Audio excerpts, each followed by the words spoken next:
Excerpt from Beloved of My Soul by R.Brandwein, Letter 13. The meaning of being holy is what Rashi 6 of blessed memory has explained. Keep away from incest and transgressions, etc. Here there is room for one whose desire overcome him to have doubt and think, how and with what strength can I overcome the force of evil impulses that are ingrained in me? That is why the verse states, for I, the Creator, am holy, and I am your root. This is because your soul is a part of the divine, and whatever is found in the whole is also found in the part. Hence, one should not lose heart because what is in our root is close to us and gives us pleasure. 10 Luminous Emanations, Inner Reflection, Part 1. We need only to make an effort to come closer to our root, and then the root will shine within us and be awakened toward us, and we shall overcome our desires and our evil impulses. ושמנו שיר שיר חדש ובירנה נעלה ושמנו שיר שיר חדש ובירנה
Story happened in Syria.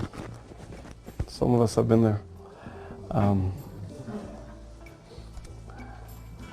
And in a certain town in Syria, in Haleb, Aram Tzova,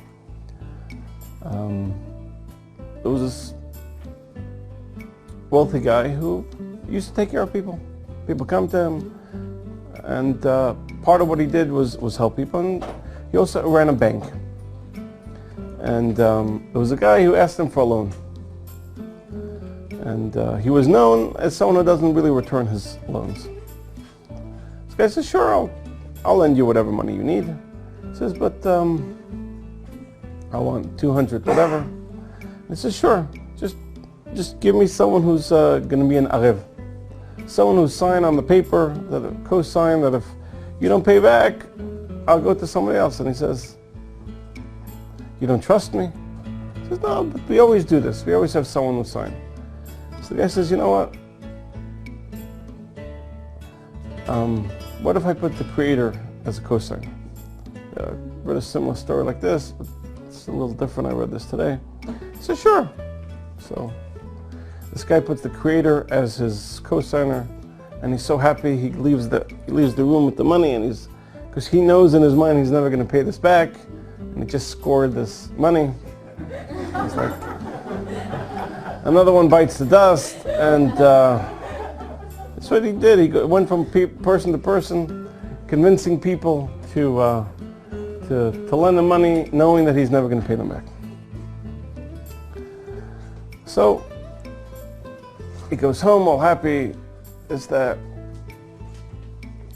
one evening he goes to his field and look at his garden, and he sits down, look at the stars, and then realized that the money that these 200 whatever that he had, fell on the ground.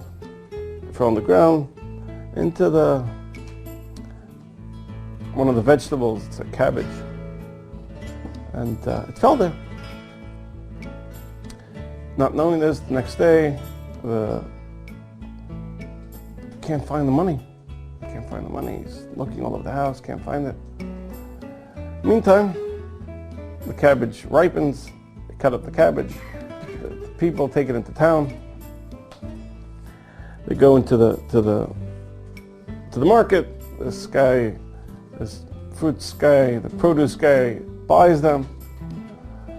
Eventually, someone buys the cabbages, goes to the house, and it's the banker's house, buys this cabbage.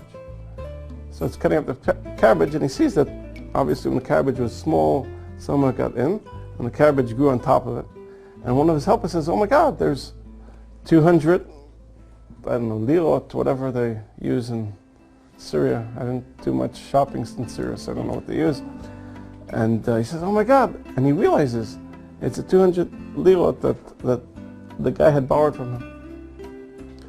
So he says, he's all happy that it came back to him. It's time to pay up the loan, and the banker meets the guy. He says, "So, where's my money?" He says, "I don't have it right now. I can't pay you back," which was his deal always. He says, "I know that you can't pay me back." He says, "But between me and you, were you ever going to pay me back?" He says, "Probably not." He told him this is what it is. He says, "I'll show you what happened." He says, "It's probably the first time you had the creator as a co-signer." He says, "Yeah, no one really asked me for that. The people I actually convinced to lend me money just think that I'm a trustable guy, even though I'm not." And he takes out the money. He says, "Isn't this the pouch that you put the money in?" He says, "Oh my God, yes."